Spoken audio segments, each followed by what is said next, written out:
Rendez au Père des cieux ce qui lui appartient. Rendez à la parole de Dieu ce qui appartient à la parole de Dieu. Avant de commencer, je vais vous donner les livres, les ouvrages que nous allons étiqueter et nous allons par la suite, quand nous aurons l'occasion de les lire. Ces textes, on va les lire en intégralité. Le prochain livre que je vais lire, ça va s'appeler, ça part de l'histoire du peuple Congo. Le livre s'appelle Œuvre complète de l'abbé Breuillard, tome 17. Et dans ce tome-là, ça parle des œuvres complètes de l'abbé Breuillard, de l'histoire de Luango et de Kakongo et autres royaumes d'Afrique, à Paris, chez M. Guignon.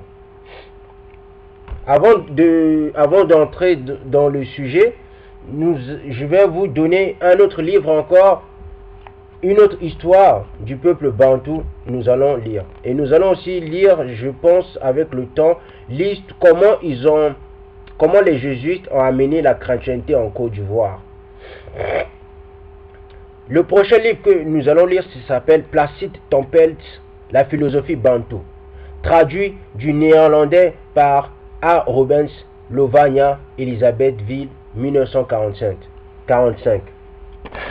Nous allons essayer de travailler un peu notre réflexion, notre cerveau, notre psychologie, notre manière de voir. Nous allons essayer de nous guérir de cette maladie qui s'appelle le christianisme, qui nous a ramené beaucoup de fléaux, que des sacrifices sur la terre du peuple bantou. Apparemment, ils sont venus nous civiliser, mais la civilisation européenne, elle a échoué. Pourquoi elle a échoué? Nous allons le prendre directement tout de suite, selon l'histoire cachée du peuple. Bon, pas l'histoire cachée, hein. Histoire oubliée du Congo.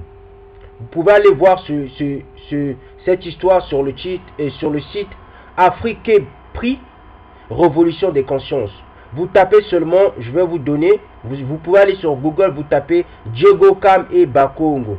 Hein? Ça, c'est moi-même qui ai fait mes propres recherches, je suis tombé dessus. En faisant mes propres recherches, je suis tombé dessus, je suis une personne curieuse.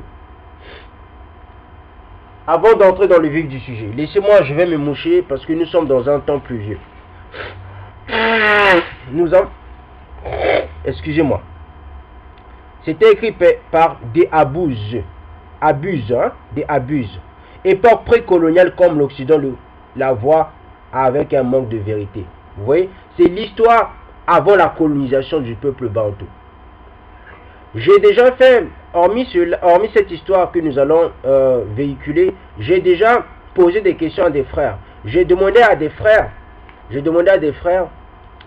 si vous croyez la chronologie de la Bible est vraie, comment ça se fait le peuple bantou est sorti en Égypte il y a 3000 ans de cela? On nous fait comprendre la Bible.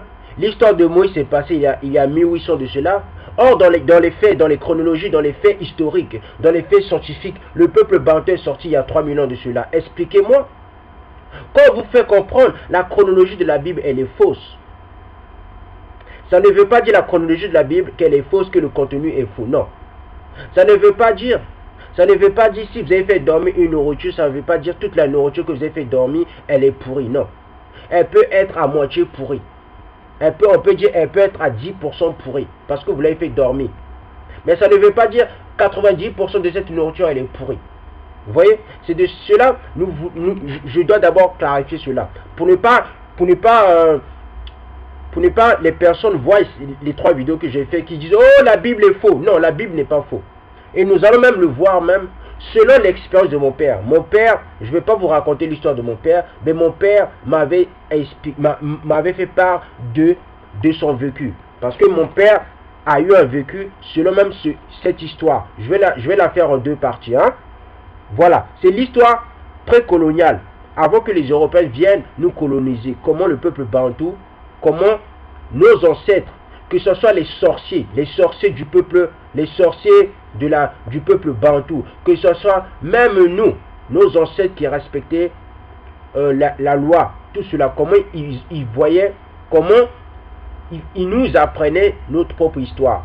Et nous allons maintenant aborder cette histoire en prenant ce qui est vrai et en effaçant ce qui est faux. Les premiers vestiges archéologiques retrouvés sur le territoire de l'actuelle République démocratique du Congo remontent à l'an 110 000 avant JC, à partir de l'an 2500 avant JC. Des peuples chasseurs et des populations pygmées s'installèrent dans les régions de la forêt équatoriale. Autour de l'an 500 avant JC, des groupes provenant du Soudan et des Nilotiques, d'Afrique, du Nord et de l'Ouest, migrèrent à leur tour apportant les premiers élevages d'animaux ainsi que des techniques agraires. Cette histoire du précolonial, elle est fausse. Pourquoi elle est fausse? Parce que selon les preuves archéologiques, le peuple bantou est sorti il y a 3000 ans de l'Égypte. Il y a 3000 ans de cela avant JC de l'Égypte. Ils ont eu deux expansions. La première expansion, c'est il y a 3000 ans avant JC. Et la deuxième expansion, il y a 1500 ou 1600 avant JC. Vous voyez? Or, on nous dit dans le livre de la Genèse, Moïse a écrit le livre de la Genèse de Deutéronome, de la loi, on peut dire. Moïse a écrit le livre de la loi il y a 1800 avant JC. Or, il y a une erreur dans cela. Il y a un embrouille dans cela. Pourquoi? Parce que si Moïse a écrit la Bible, donc la Genèse, les Deutéronomes, les Nombres, Lévitique, il y a 1800 avant JC. Mais comment ça se fait dans les faits archéologiques? Les faits archéologiques, le peuple bantou est sorti il y a 1600 et 3000 ans avant JC. Vous voyez?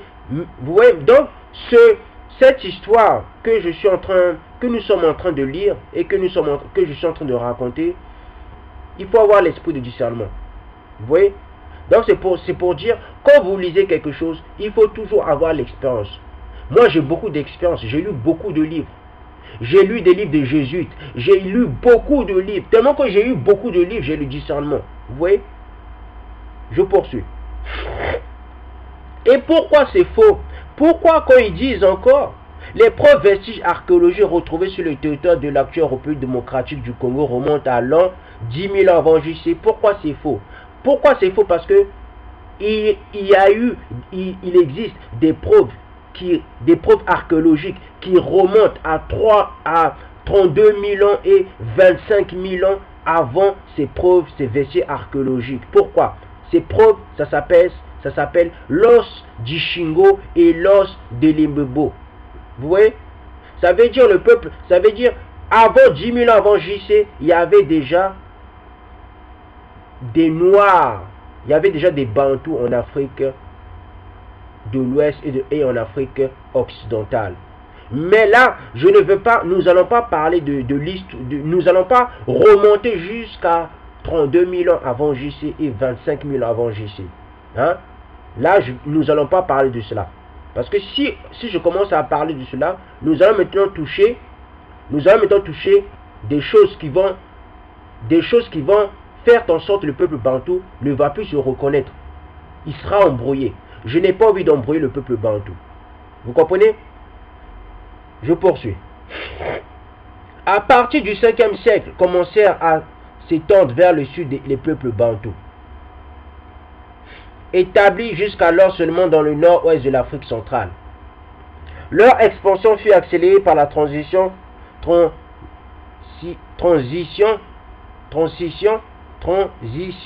des techniques de l'âge de la pierre vers des techniques de l'âge du fer, qui contrairement à l'Europe ne faisait que commencer en Afrique centrale.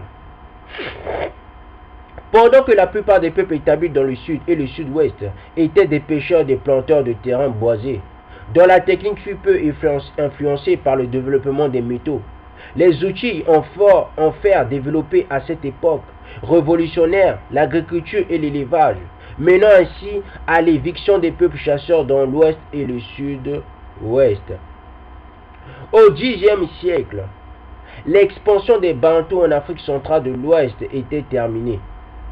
Parallèlement, l'augmentation du nombre d'habitants rendit possible des réseaux commerciaux, d'abord locaux, puis régionaux et interrégionaux, lesquels négocient surtout avec du sel, du fer ou du cuivre. Avant la colonisation, l'actuelle République démocratique du Congo était composée de différents royaumes. Le royaume Congo, le royaume Kuba, le royaume Luba, le royaume Lunda, le royaume de Misiri et des royaumes de la région d'Ouélé, ainsi que de puissantes principautés tribales, Mongo, Ngabadi, Bemba. La coopérative de Yanga est située dans la région occupée par la tribu des Batetela, membres de l'ethnie Mongo. Origine du nom Congo.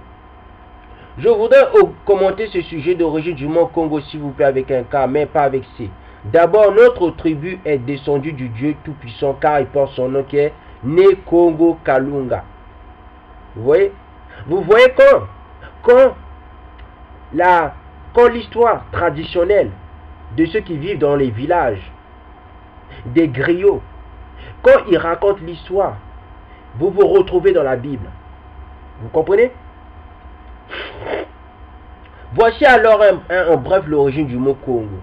Dans certains coins du Bas-Congo, pour répondre à un appel de son mari, la femme répond par Congo ou Kalunga, qui signifie tout simplement amour.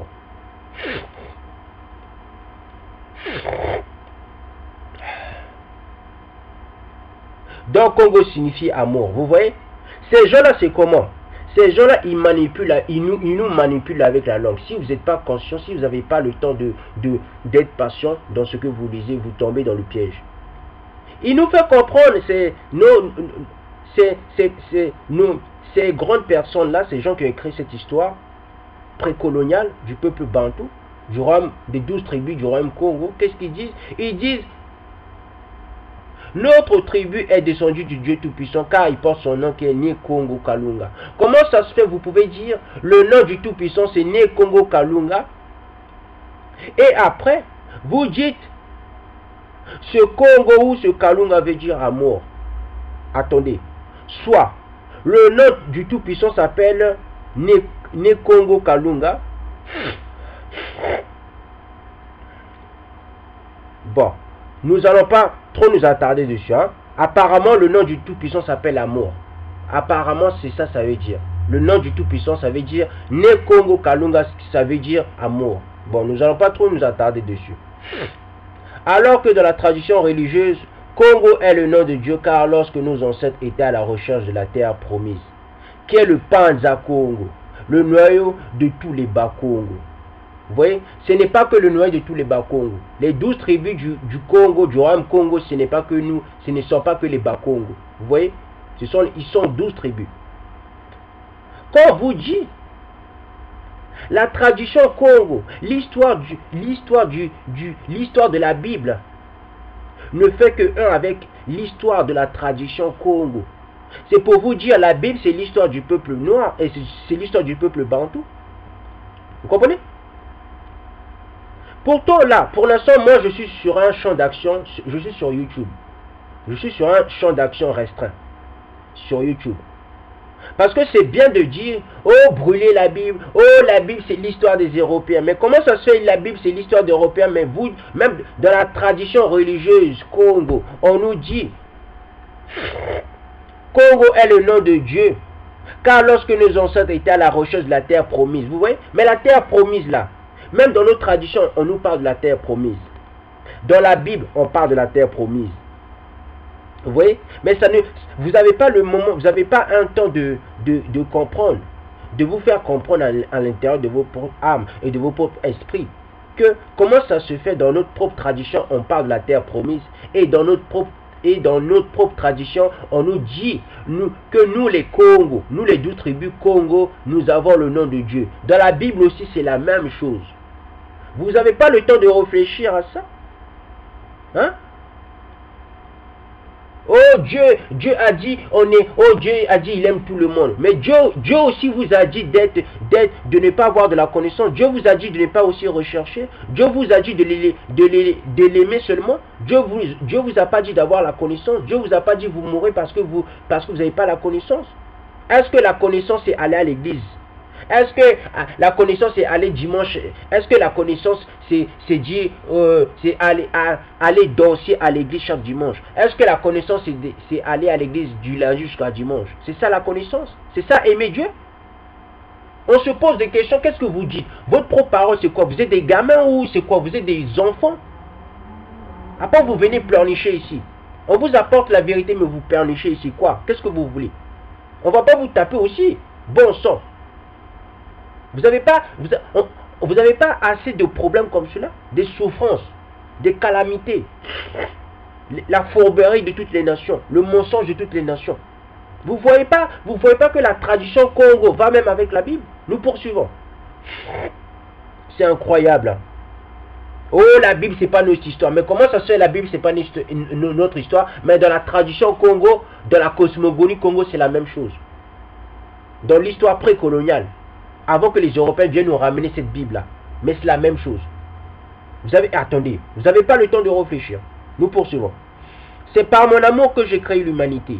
À toi, mon peuple bien-aimé qui porte mon nom. Vous voyez? C'est la même chose qui est dans la Bible. Les vrais élus, le peuple élu de Dieu, il porte son nom. Quand les Européens sont venus en Afrique, quand ils sont venus autour du fleuve Congo, ils disaient que le fleuve Congo, on appelait le fleuve Congo Nzambi, le fleuve de Nzambi, ou bien on disait le fleuve du roi. Donc on dit, pour invoquer mon amour, il dit de l'appeler Né Congo Kalunga, le Dieu omniprésent. Vous voyez? On dit, d'un autre côté on dit, Congo Kalunga veut dire amour. Mais d'un autre côté, on dit aussi Congo Kalunga veut dire le Dieu omniprésent. Vous voyez, vous comprenez maintenant? Vous comprenez comment il joue avec nous? Comment la tradition Congo n'a pas le mérite de dire tout ce qui est dedans c'est vrai? Non. Pourquoi? Parce que dans la même tradition, on nous fait comprendre Né Congo Kalunga veut dire amour et en même temps Né Congo Kalunga veut dire le Dieu omniprésent. On se comprend même plus. On se dit, mais qu'est-ce qu'il raconte? Quoi? Il dit tout et leur contraire. Il dit tout et rien du tout. C'est quoi? Vous allez dire, oh, je suis un marron. Je ne suis pas un marron, c'est logique. C'est sérieux. Soyons dans la nécessité. Soyons dans ce qui est nécessaire. Ne soyons pas dans ce qui n'est pas bénéfique pour nous. Comment vous pouvez ne pas aimer ce qui est bénéfique? Nous avons trop souffert. Ces gens-là, ils nous ont ramenés en esclavage. Nos propres frères ont commencé à faire de la sorcellerie. C'est à cause de cela, nous aussi, nous sommes allés en esclavage. Nous poursuivons dans la tradition Congo, de la cosmogonie Congo. Né Kalunga, le Dieu omniprésent, l'amour et la sagesse et avec son intelligence. Il créa le monde et toute sa créature à nos ancêtres. Il leur dit de l'appeler Né Bumba Ya Bumba Zulu Ye Toto, Dieu omniscient. Vous voyez? C'est la même chose que vous trouvez dans la Bible. Dans la tradition Congo, chez les sorciers ou bien chez les griots, chez les bantous, ils disent Dieu omniprésent a créé la terre, les cieux, avec la sagesse, avec l'amour et avec l'esprit d'intelligence. Donc Dieu a créé la terre avec l'esprit d'amour, avec l'esprit de la sagesse et avec l'esprit d'intelligence. Dans la Bible aussi on parle de l'esprit de sagesse. Dans la Bible aussi on nous dit de nous aimer entre nous. Quand on nous dit de nous aimer entre nous, ça veut dire c'est l'esprit de l'amour. Christ représente l'esprit de l'amour. Tu ne peux pas créer quelque chose, tu ne peux pas faire quelque chose, tu ne peux pas tu ne peux pas créer quelque chose si tu n'as pas de l'amour. Parce qu'il faut toujours de l'amour. Parce que s'il n'y a pas de l'amour, tu vas détruire la chose là. En la créant directement, tu la détruis. Or, Dieu a créé l'être humain. Dieu a créé le noir pour qu'il vit éternellement. Parce que si il a créé le noir pour qu'il vit éternellement, ça veut dire il a fait ça avec l'amour. Ce qu'on fait avec amour, le but final, ce n'est pas de le détruire. Nous poursuivons. Hein? On nous dit aussi, avec son pouvoir qui gouverne le monde, il dit à nos ancêtres de l'appeler Né Pungu Tulendo, Dieu omnipotent. Dans le nom Congo est l'origine céleste et la langue Kikongo. Vous voyez, on nous dit la langue Kikongo, c'est une langue céleste. C'est la même chose que les Européens qui sont venus nous mettre en esclavage. Ils disent aussi c'est la même chose. Ce ne sont pas nos ancêtres qui ont dit ça, c'est eux-mêmes. Hein. Ce sont les mêmes blancs qui ont dit, oui, mais la langue Congo, c'est une langue sacrée, c'est une langue, c'est la plus sacrée de tout l'univers. Mais quand ils disaient l'univers, ils parlaient du monde, quoi. Nos ancêtres aussi disent la même chose. Même Simon Kimbongo aussi disait la même chose. Simon Kimbongo disait la langue originelle, la langue de Babel, c'était le Kikongo. Voici quelques dates marquantes de Né Congo. En l'an 4200 avant l'ère des poissons. Ça, c'est ce que eux disent, l'ère des poissons. Hein, ça devient maintenant de l'astrologie. Hein. Les tribus de Bana Congo ont quitté l'Éthiopie et descendirent vers le Nil. Les Noirs de grande taille se sont rassemblés et décidèrent de fonder un pays qu'ils appelèrent Ekipata, l'actuelle Égypte. C'est faux. Pourquoi c'est faux? Pourquoi c'est faux? Parce que la langue égyptienne est la langue bantou. Donc le bantouphone et l'égyptien, donc le yolof, ainsi de suite, d'autres langues, ils ne sont pas similables. Vous comprenez? Ils ne viennent pas de la même famille. C'est ça le problème. Donc, ce qu'il dit là, dans la tradition Congo, c'est faux. Pourquoi c'est faux? Parce que un bantou, ce n'est pas un égyptien. Parce que ce qui les différencie, c'est quoi? C'est la langue. La langue et les coutumes, la manière de vivre. En l'an 4000 ans avant l'ère des poissons d'Égypte, l'Égypte fut le premier pays développé du monde, dans tous les domaines religieux, politiques et technologiques. Toutes les nations du monde venaient en Égypte pour apprendre la sagesse et chercher les nourritures. Face aux étrangers de toute race, des désordres commençaient à s'introduire dans tout le pays. Et c'est vrai aussi quand il dit, l'Égypte aussi a été construit aussi par le peuple bantou, c'est vrai. C'est nous qui avons construit aussi l'Égypte par le passé, dans l'histoire du passé, au temps de Joseph. C'est Joseph qui a ramené la grandeur de l'Égypte. Dans la tradition Congo, ce qu'il dit aussi, c'est vrai.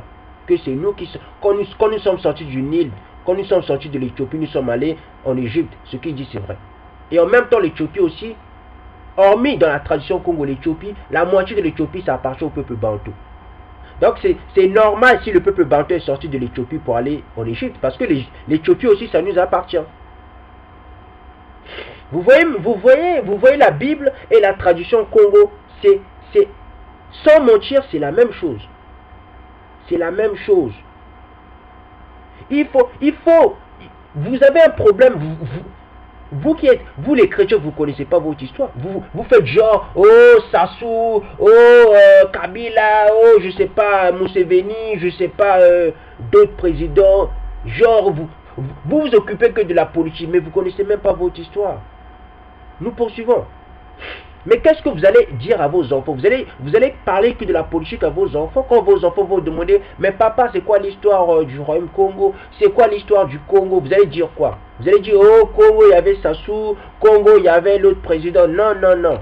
Vos enfants, ils veulent savoir d'où sont sortis, d'où est venu vos ancêtres. D'accord? Votre arrière-arrière-parent. Ils ne veulent pas savoir d'où sont venus vos pères et votre arrière-parent seulement. Non. Ils veulent savoir votre généalogie, l'histoire de votre généalogie. D'accord? En l'an 3000 ans avant l'ère des poissons, le pharaon Kenatou à Kenaton se leva et commença à lutter contre les désordres. Après la mort de Kenatou, les désordres reprirent en Égypte. La tribu de Bena Congo était maltraitée et préféra quitter l'Égypte. Et ils se sont réfugiés en Éthiopie. Vous voyez? C'est la même chose que vous. Franchement, c'est extraordinaire. C'est extraordinaire. C'est la même chose que vous trouvez dans la Bible. C'est la même chose. L'histoire de la tradition Congo, l'histoire avant que les colons viennent nous ramener en esclavage, c'est la même chose que vous trouvez dans la Bible. En l'an 960 avant l'ère de poisson, la reine Makeda Saba, reine de Saba, de la tribu des Bena Congo, se maria avec le roi Salomon d'Israël. C'est faux. Le roi Salomon d'Israël, le roi Salomon, c'était un Bena Congo. Pourquoi c'était un Bena Congo? Parce que selon la Bible et selon les faits archéologiques historiques, les vrais Israélites sont noirs. Même la Bible renie ceux qui se disent juifs. Nous allons faire une deuxième partie et nous allons refaire cette partie, nous allons reclasser cette partie.